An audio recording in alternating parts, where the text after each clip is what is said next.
salaires, puisque les salariés s'appauvrissent. Ça serait aussi un moyen d'une relance économique, puisque comme le disait notre secrétaire confédéral, le salaire n'est pas le limite de l'emploi, bien au contraire.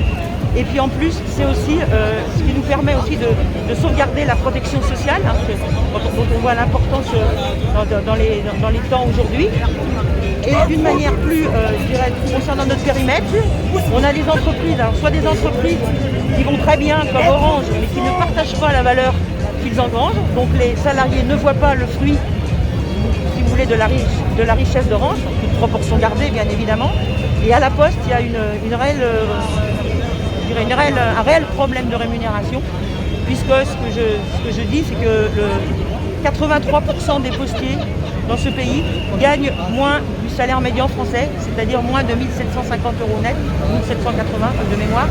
Donc il y a vraiment un problème de salaire, surtout à l'heure où on demande énormément d'efforts aux postiers dans la transformation du groupe, puisque comme vous le savez, il y a une chute vertigineuse du courrier, et donc la Poste est amenée à se transformer, à trouver d'autres activités.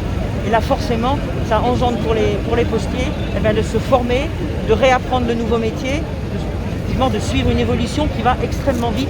Et là, rien que pour ça déjà, il faudra augmenter les salaires. On se base à minima sur ce qu'on demande, c'est une hausse de 4,5%, voilà, et notamment au regard de l'inflation et puis du rattrapage. Et puis il ne faut pas oublier que ce qui n'est pas entre les mains de la Poste, mais qui est aussi vraiment une urgence, c'est le dégel du point d'indice pour les fonctionnaires, qui, comme vous le savez, est gelé depuis 2010.